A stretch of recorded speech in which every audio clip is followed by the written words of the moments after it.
I'm here in the middle of sunflowers. Now, you yourselves may not grow this many, but I really wanted to do a couple tests to see the best way to grow the best sunflowers for a variety of uses.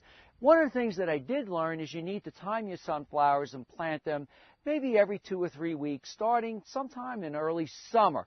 And that'll give you sunflowers that are coming into bloom, in bloom, finished blooming. It also gives you an opportunity to harvest sunflowers throughout the whole season.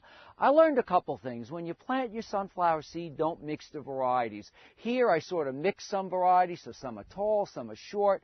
And what I found is that I may have planted them a little too close and we had a windstorm and they blew over. So if you're going to have tall ones in maybe one area and short ones in another area, keep them separate. I grew over 20 varieties of sunflowers this year. Some are real short, maybe 24 inches, and some can get up, 10, 12, or even taller in height. The ideal time to irrigate them is about 3 or 4 weeks right before they come into flower. Once they come into flower, I have found you want to cut off on the watering, because if you water them too much at that time, again, if you have a windstorm, I find that sometimes they're not as well rooted as I'd like, and they will fall over again in high winds at very times during the, depending on the season, it could be in September and October, even in August. We'll get those times with a lot of wind. Now, the other thing I want to show you is how you can harvest them and how you can store them, and also how you can use them as a cut flower. So when you're cutting them as cut flowers, you want to get them where they're nice and fresh, not a lot of pollen, so when you bring them indoors, they don't drop pollen all over the house. And after you've cut them nice and fresh, you then, instead of stripping the leaves by hand, I have found just coming in with a shears or a sharp knife, just remove some of these lower leaves, depending on the arrangement that you have, and then instead of putting them in cool water, I found that putting them in warm water, they lasted, 3, 4, 5, maybe even 6 days indoors. The birds aren't waiting for me to harvest and feed them these sunflower heads, but what we had to do here is just to keep the birds out is to go ahead and protect and cover them. And now again, you can individually do it, or you can cover the whole area with a cloth that allows a lot of light and a lot of dryness to occur. Now, when you start to harvest them, there's a couple ways you can do this. One is you want to look at the back of the sunflower. When the back of the sunflower starts to turn yellow, and really a bright yellow, you can cut them and you can lay them in a dry place, maybe, doesn't get a lot of humidity, and lay them, right on their backs like this on shelves.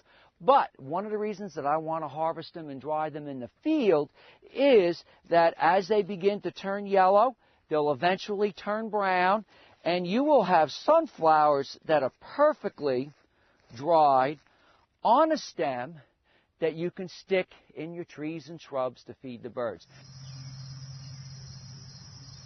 Now, every couple days, we make our birds work for their seed.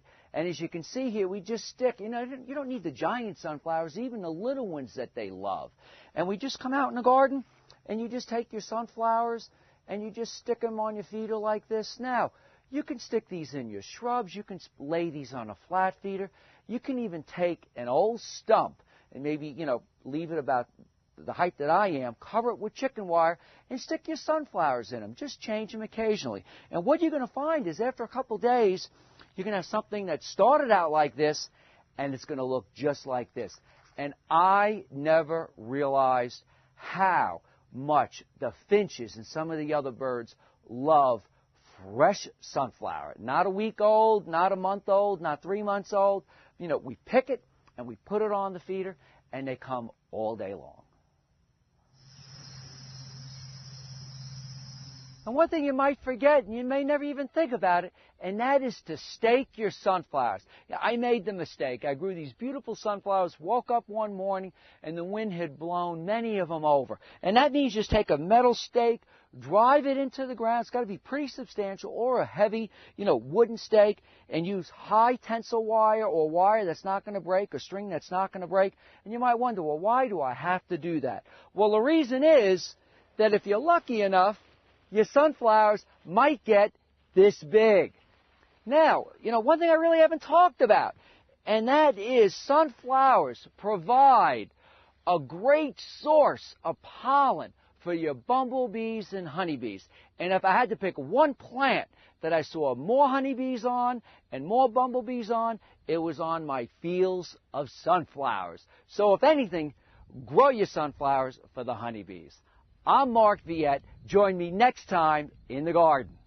For more garden tips, go to the In the Garden website at www.inthegardenradio.com.